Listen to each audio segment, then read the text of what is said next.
পরেও ছাত্র জনতার আন্দোলন রোখা যায় নাই। আপনারা একজন পুলিশ কর্মকর্তার বক্তব্য শুনেছেন, ওই সময়কার স্বরাষ্ট্রমন্ত্রী বাহাদুর তাকে বলতেছেন যে স্যার, একটা গুলি তো একটাই মরে, কিন্তু বাকিটা তো নড়ে না। আমার কথা কি আপনারা বুঝতে পারছেন? গুলি করে গণহত্যা চালানো হয়েছে, কিন্তু মানুষের মিছিল বন্ধ করতে তারা। আর এই 5 তারিখে ছিল হলো গণভবন ঘেরাও। গণভবন করা পর্যন্ত হাসিনা যে বাসায় থাকতেন, এটাও সরকারি বাসা, আপনার আমার পয়সায় চলেও বাসা। অথচ বইটাকে উনি জমিদারি বানায় নিছিল। ওনার ভাব ছিল ওনার পরে ওনার ছেলে থাকবো, এরপরে মেয়ে থাকবো, এরপরে মেয়ের যদি কোনো বাচ্চা হয় হে থাকবো। আমার কথা কি আপনি বুঝতে পারছেন? আর এই আন্দোলনকে তাদের একটা সস্তা স্লোগান ছিল, এই স্লোগান মানুষের মাটির সাথে মিশিয়ে দিচ্ছে। সে স্লোগান কি জানেন তো আপনারা? রাজাকার। সমস্ত ছাত্র ছাত্রীদেরকে তারা এই মহিলা রাজাকারের বাচ্চা বলে গালি দিতেন। এরপরে ছাত্র জনতা ফুটে উঠেছে। সকল আন্দোলন সংগ্রামের সূতিকাগার ঢাকা বিশ্ববিদ্যালয়ের ইএসসি থেকে শুরু করে শহীদ মিনার থেকে শুরু করে প্রতিটি হলে স্লোগান উঠেছে, তুমি কে রাজাকার, আমি কে রাজাকার, বলছে কে? আমার কথা কি আপনারা বুঝছেন? কিন্তু 4 তারিখে যে ঘটনা বলছিলাম, কোথাও ছাত্রলীগ, যুবলীগ বা তাদের দোসররা গুলি করে মানুষ মারছে বহু, কিন্তু দাঁড়াইতে পারে নাই। কোথাও দাঁড়াইতে পারে নাই। ঢাকা সহ বাংলাদেশে কোন জায়গায় 5 তারিখে কর্মসূচি ছিল হলো গণভবন ঘেরাও। মিছিল যখন গণভবনের দিকে যাচ্ছিল, চতুর্দিক থেকে লক্ষ লক্ষ ছাত্র জনতা, নারী পুরুষ, আবাল বৃদ্ধ বনিতা মিছিল নিয়ে গণভবন ঘেরাওয়ের দিকে যাচ্ছিলেন, তখনই কিন্তু তিনি বিমানে করে পালিয়ে যেতে বাধ্য হয়েছে। আমি ঢাকায় অনেক মিটিং এ বলছি, এই উপমহাদেশের রাজনীতিতে অনেক স্বৈর শাসকের পতন হয়েছে, জেলে গেছে, মরিয়ে গেছে, কিন্তু পালানোর কিন্তু ইতিহাস নাই। এখন থেকে 800-900 বছর আগে এখতিয়ার উদ্দিন, বখতিয়ার খলজি যখন ভারতবর্ষে এসেছিলেন ইসলামের পতাকা নিয়ে, ওই সময়ের শাসক লক্ষণ সেন পিছনের দরজাতে পালায় গেছিলেন। আর এইবার যিনি 2 দিন আগেও বলছিলেন হাসিনা পালায় না, বলছিলেন না? এবার পালাইছে না?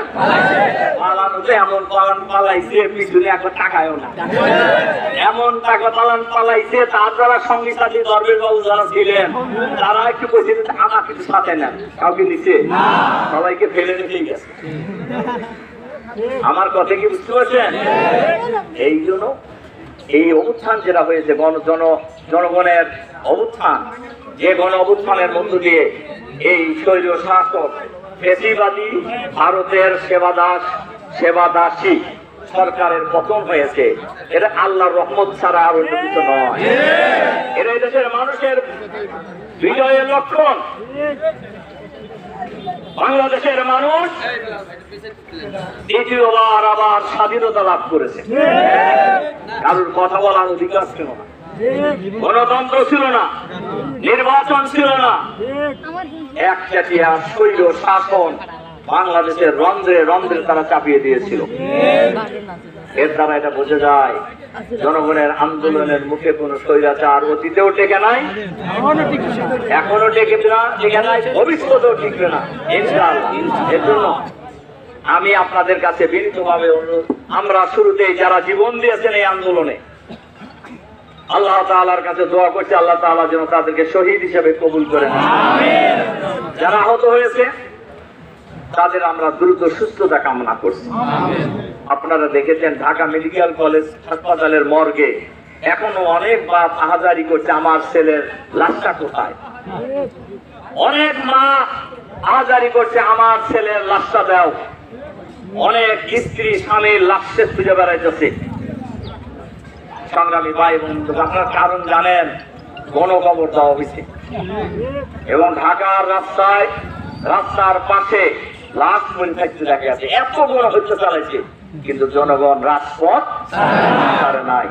সংগ্রামী ভাই এবং বন্ধুগণ, আমি আপনাদের কাছে বিনীতভাবে অনুরোধ রাখতে চাই, আমি ঢাকায় অনেক মিটিং এ বলছি কথা, এবারে যারা জীবন দিয়েছেন তার হলো জাতীয় বীর, জাতীয়ভাবে তাদেরকে জাতীয় বীর হিসাবে আখ্যায়িত করা উচিত, স্মরণ করা উচিত। সংগ্রামী ভাই এবং বন্ধুগণ, এর সাথে সাথে আমরা বাংলাদেশকে আগামী দিনে, কথা তো বহু আছে, 15 বছরের জমানোর কথা, এটা আজকে বলা যাবে না, আজকে বক্তৃতা করবে না, আসেও নাই, দাঁড়াইলে তো কিছু বলা লাগে।